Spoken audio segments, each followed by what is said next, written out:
बिस्मिल्लाहिर्रहमानिर्रहीम। अस्सलाम वालेकुम नाज़रीन, आप यूट्यूब चैनल देख रहे हैं। मैं इमरान खान।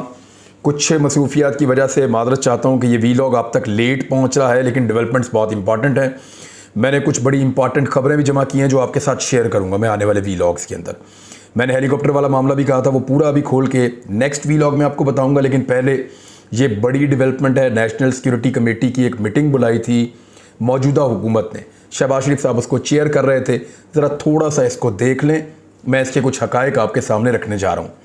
मैंने आपसे पहले कहा था थोड़े दिन पहले कि नेशनल सिक्योरिटी कमेटी की एक मीटिंग होनी है और शहबाज शरीफ साहब उसको ज़रूर बुलाएंगे और ये हुकूमत ज़रूर इस बात की कोशिश करेगी, क्योंकि इमरान खान साहब ने एक नैरेटिव बिल्ड किया हुआ है और वो ये कह रहे हैं कि एक बैरूनी साजिश के नतीजे में, यानी अमरीकी मुदाखलत, अमरीकी साजिश के नतीजे में कुछ लोकल किरदारों ने मिलकर इमरान खान साहब को हुकूमत से निकाला है और उसमें बहुत सारे लोगों ने मिलकर किरदार अदा किया है। और इसी वजह से अब उन्होंने एक पब्लिक के अंदर बहुत बड़ा एक हवा क्रिएट कर दिया है और पब्लिक बहुत बड़े पैमाने पर ना सिर्फ सड़कों पे है बल्कि हर जलसे के अंदर है, जुलूस के अंदर है। और पब्लिक यही समझती है कि इमरान खान साहब को एक गैर मुल्की साजिश के नतीजे में निकाला गया है। अच्छा, ये नैरेटिव इतना बड़ा है और इतना तगड़ा है और जिस किस्म की अवामी मूवमेंट चल रही है, इससे हुकूमत बहुत परेशान है। जो इम्पोर्टेड हुकूमत है उसका प्रॉब्लम ये आ रहा है कि उनकी जान नहीं छूट रही इस एक एलिमेंट से जो इमरान खान साहब ने लाके खड़ा कर दिया। इसका ज़रा थोड़ा सा पढ़ लेते हैं इसको। पहले तो उन्होंने ये बताया कि कौन कौन इसके अंदर शामिल था और ये बताया कि मुख्तलिफ जो कैबिनेट के लोग थे वो इसके अंदर शामिल थे। फिर इसमें जनरल कमर जावेद बाजवा शामिल थे और फिर बाकी जो सर्विसेज चीफ्स हैं, जो बाकी लोग हैं, वो सारे इसके अंदर शामिल हैं। ऑफिसर्स, एजेंसीज़ के बाकी लोग यहाँ पे मौजूद थे। असद मजीद जो थे, जो जिन्होंने ये साइफ़र लिखा था, जिन्होंने इस केबल को लिखा था और पाकिस्तान भिजवाया था टेलीग्राम को, गवर्नमेंट को उन्होंने आगाह किया था, उनको भी बुलवाया गया था आज।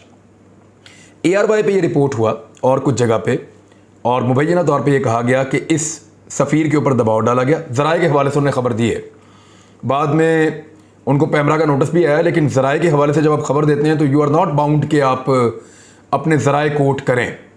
और जो खबर उन्होंने दी है ज़राए के मुताबिक दी है और उनका ये कहना है कि असद मजीद के ऊपर इस बात के लिए दबाव डाला गया कि आप ये बताएं, ये सवाल बताएं, इस सवाल का जवाब दें। यानी उन्होंने, ARY ने ये बताया कि असद मजीद के ऊपर दबाव था, लेकिन वो डट गए और उन्होंने कहा जी वाकई थ्रेटनिंग लैंग्वेज है इसके अंदर। और ज़राए के मुताबिक ARY ने इस तरह से इस खबर को दिया। 3 बुनियादी चीज़ें थी उसके अंदर, तीनों मैं आपके सामने रख देता हूँ। एक में उन्होंने ये कहा कि कैसे कहूँ कि ये अंदरूनी मामलात में मुदाखलत नहीं है, ये हकीकत है। वैसे तो मुदाखलत तो खुद DG ISPR भी कह चुके हैं। जो पुरानी एक मुश्तरका एलामिया पुराना आया था उसके अंदर भी यही कहा गया था कि मुदाखलत है। तो यहाँ पे ARY ने कुछ ऐसा रिपोर्ट नहीं किया जिसके ऊपर आप एलिगेशन लगा सकें, मुझे लगता है। भारत पैमरा ने नोटिस भेजा, पैमरा अब नोटिस भेजेगा, बहुत तेज़ भेजेगा, हमें पता है, हम सबको आएंगे। ये हकीकत है, ख़त में धमकी आमेज़ ज़बान इस्तेमाल की गई, ये भी बात ठीक है, क्योंकि ये उसी में लिखा हुआ था नेशनल सिक्योरिटी कमेटी की मीटिंग के अंदर। जो पिछली मीटिंग थी उसके अंदर ये भी लिखा हुआ था। हुकूमती दबाव के बावजूद अमेरिका में पाकिस्तानी सफ़ीर डट गए, ये असद मजीद के बारे में ARY ने क्लेम किया।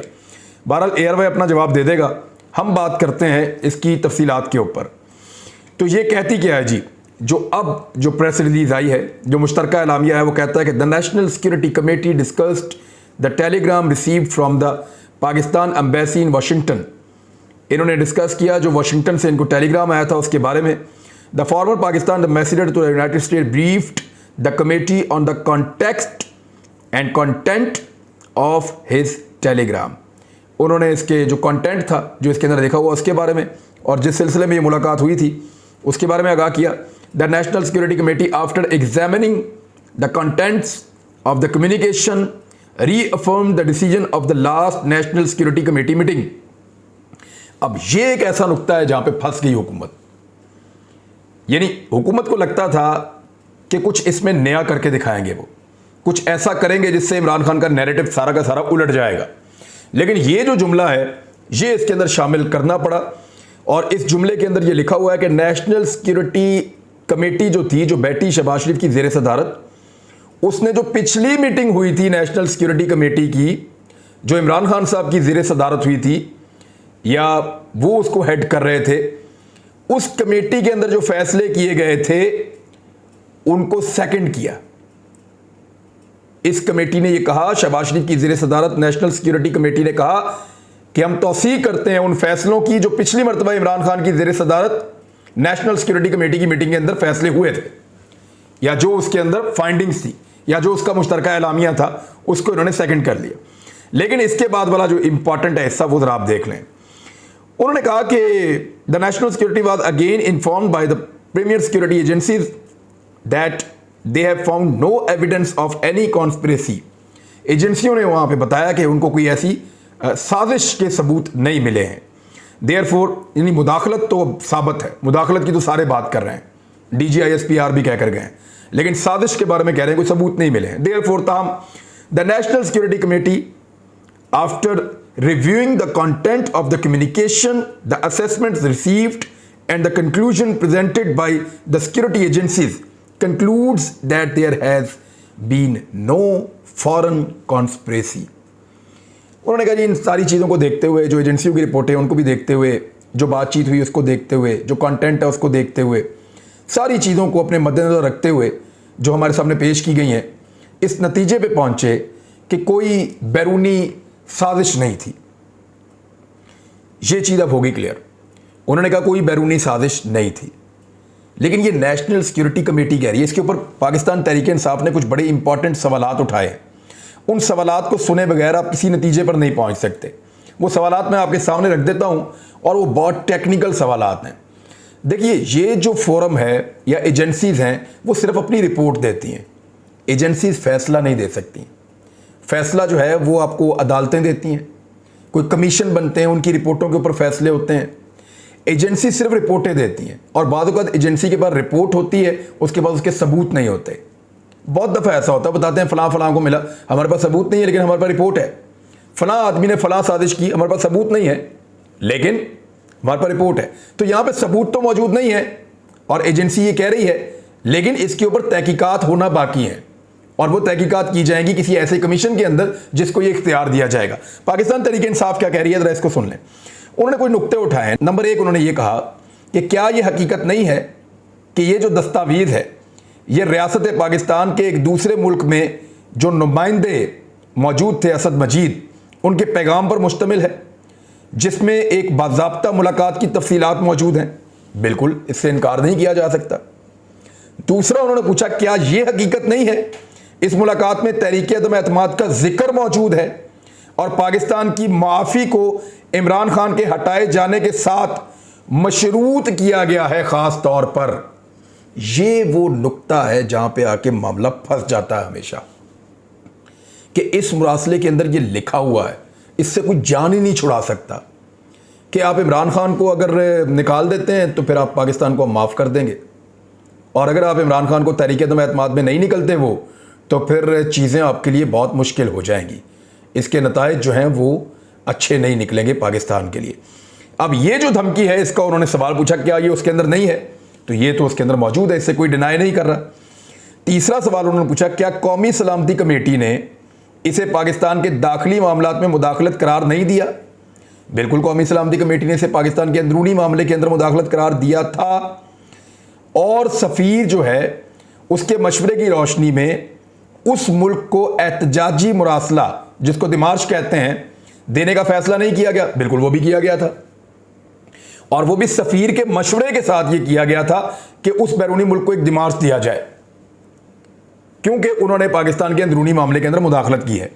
नंबर 4, क्या कौमी सलामती कमेटी ने इसे इस कदर अहम ना जाना कि इसे कौमी पार्लिमान की कौमी सलामती कमेटी में ज़ेर बहस लाया जाए। अब पार्लिमान की भी एक कौमी सलामती कमेटी होती है, उसके अंदर जो है इसको ज़ेर बहस लाने के लिए बाकायदा नेशनल सिक्योरिटी कमेटी ने, जब इमरान खान साहब के साथ वो बैठे थे तो उन्होंने कहा था कि इसको वहाँ पे भी ज़ेर बहस लाया जाए। ये भी एक बड़ा अहम नुक्ता है कि अगर ये इंपॉर्टेंट ना होता तो इसको क्यों डिस्कस किया जाता फर्दर, या इसकी सिफारिश की जाती। नंबर 5, मंदरजा बाला नुकात की सेहत और हकीकत के तयन के लिए तहकीकात की जाए। ये वो बात है जो इमरान खान साहब पहले दिन से कर रहे हैं, और मरासले की रोशनी में मज़कूरा मुलाकात में दी गई धमकी और मकामी किरदारों के माबैन हकीकी गठ जोड़ का सुराग लगाया जाए।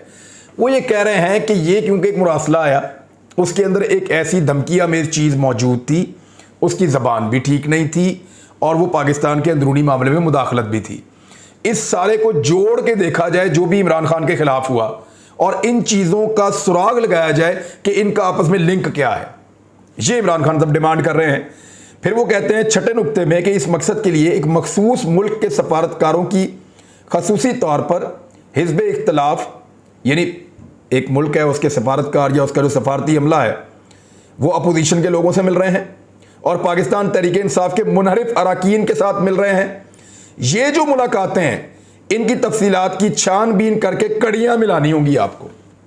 यानी ऐसी तहकीकात वो डिमांड कर रहे हैं, ना सिर्फ तहकीकात डिमांड कर रहे हैं बल्कि रास्ता भी दिखा रहे हैं कि आप देखें जिस मुल्क ने धमकी लगाई उस मुल्क के हमायती और उस मुल्क ने किन किन लोगों से मुलाकातें की, क्या वो नॉर्मल मुलाकातें थी या आम तसलसल के साथ जो मुलाकातें होती हैं वो थी, या ये रूटीन से हट के कोई काम हो रहा था।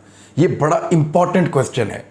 पिछले 3 महीने में अमेरिका की या उसके हमायती जो मुल्क हैं उन लोगों की जो मुलाकातें थीं पाकिस्तानी सियासतदानों के साथ या पाकिस्तान में अहम लोगों के साथ, वो उसी तरह थी जैसे रूटीन में होती हैं या रूटीन से पैटर्न हट गया था।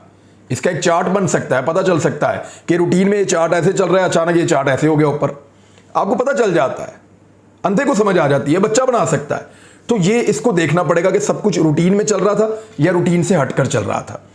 7वां जो नुक्ता उन्होंने उठाया वो भी एक बड़ा इंपॉर्टेंट है।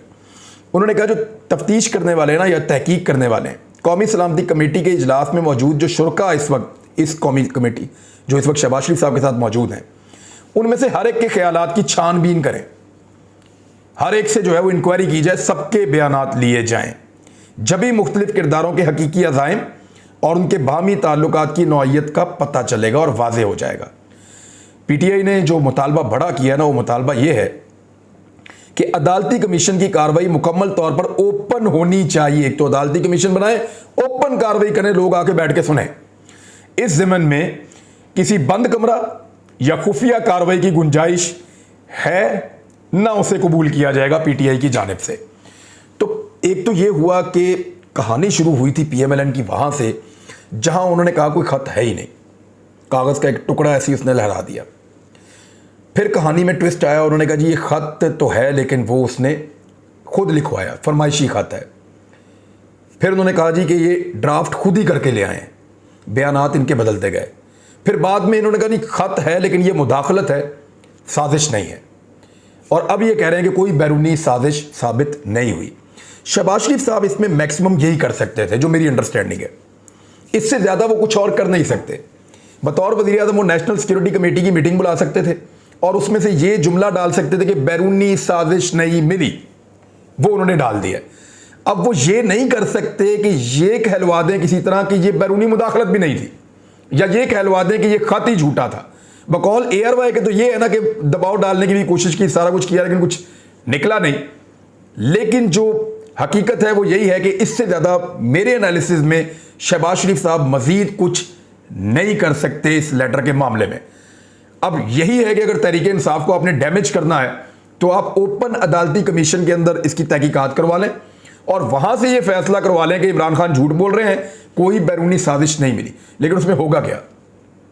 रोज़ाना की बुनियाद पर जब इंक्वायरी होगी, रोज़ाना की बुनियाद पर जब लोगों के सवाल जवाब होंगे, जब पीटीआई वाले भी सवाल उठाएंगे, वो भी उठाएंगे, ये भी उठाएंगे, तो इस मामले में और गंद उछलेगा। इमरान खान साहब का नैरेटिव और मजबूत होगा। अब कोई जिस जगह ये चीज़ पहुंच गई है ना, लोग उल्टे भी लटक जाए ना तो कोई यकीन नहीं करेगा।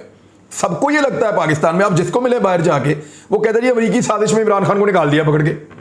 एलिगेशन वो पाकिस्तान के इदारों पर भी लगा देते हैं, वो पाकिस्तान की अपोजिशन पार्टियों में भी लगा देते हैं, और इमरान खान को एक मजलूम की तरह लोग देख रहे हैं कि उसके साथ जुल्म हुआ, ज्यादती हुई, इसको ज़बरदस्ती बाहर निकाल दिया गया। इमरान खान साहब के साथ एंगेजमेंट शुरू हो चुकी है, ये मैं आपको खबर दे रहा हूँ। इससे पहले कि मैं आपको एंगेजमेंट के बारे में बताऊं, मैं ज़रा आपको एक चीज़ और बता दूं कि शहबाज गिल ने एक ट्वीट किया है जो बड़ा इंपॉर्टेंट है। उन्होंने कहा कि जो मुरासला है वो शाह महमूद कुरैशी और वज़ीर आज़म इमरान खान से छुपाया गया था। एक तो देखें, ये वज़ीर आज़म ऑफिस में भी आता है और मुख्तलिफ ऑफिस में आता है, लेकिन हर चीज़ वज़ीर आज़म के सामने नहीं आती। तो शहबाज गिल का ये क्लेम है कि सिस्टम में इस मुरासले को इमरान खान से और शाह महमूद कुरैशी से छुपा दिया गया था। फिर शाह साहब को एक मुहिब्बे वतन अफसर ने खुफिया इतला दी कि अमेरिका ने इस किस्म का एक हुक्म जारी किया है जिस पे हमारे सफ़ीर ने एक मुरासला भिजवाया हुआ है और ये बड़ी सीरियस बात है, आप लोग फारिग हो जाएंगे। इस किस्म का कोई इतला मिला। शाह साहब ने मुरासला हासिल किया उसके बाद, क्योंकि इख्तियार उनके पास था, वजीर थे वो, और वज़ीर आज़म इमरान खान तक पहुंचा दिया। फिर मशवरा दिया गया कि अभी चुप कर जाएं। ये तो मैंने आपको पहले बताया था कि इमरान खान साहब को ये कहा गया था कि अभी इसके ऊपर बात ना करें, अभी चुप कर जाएं, क्योंकि OIC आ रही है पाकिस्तान में, फिर 23 मार्च भी है, तो उसके बाद करेंगे। लेकिन उसके बाद भी जब नहीं हुआ तो इमरान खान ने, उनको ये लगा कि शायद उनके साथ धोखा हो रहा है, तो उन्होंने 27 तारीख को पब्लिक के अंदर लहरा दिया।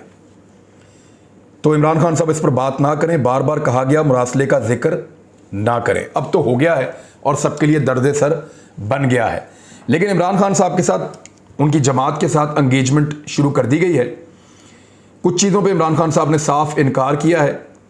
कुछ पैगामात जो है वो आरिफ अलवी के ज़रिए से पहुंचाए गए इमरान खान साहब तक, लेकिन उन्होंने किसी किस्म की भी डील करने से इनकार कर दिया है। दूसरी जानिब इमरान खान साहब को एक बहुत बड़ी ब्लैकमेलिंग का सामना है कि उनकी पार्टी को, यानी पीपल्स पार्टी को भी कुछ नहीं होगा, PMLN को भी कुछ नहीं होगा, और उनकी पार्टी को फारिग कर दिया जाएगा और ये लोग नाअहल हो जाएंगे इलेक्शन कमीशन ऑफ पाकिस्तान से फॉरेन फंडिंग केस के अंदर। ये बिल्कुल तय कर ली गई है चीज़, और इस पे इमरान खान को ब्लैकमेल करने की कोशिश की जा रही है।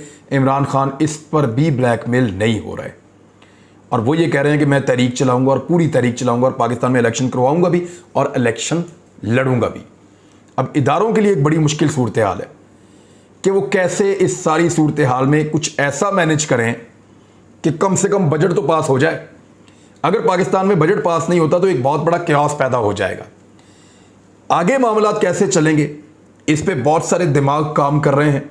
मैंने कुछ इन्फॉर्मेशन इकट्ठी की है, वो आपको मैं एक और वीलॉग में बताऊंगा। लेकिन ये मुरासले का सारा पोस्टमार्टम, हर चीज़ इस सारे मामले की आपके सामने मैंने रखनी थी। आपने इसको सुन लिया, आपने मामला देख लिया। अब तक के लिए इतना ही। अपना ख्याल रखिएगा, अपने इस चैनल का भी। अल्लाह हाफ़िज़।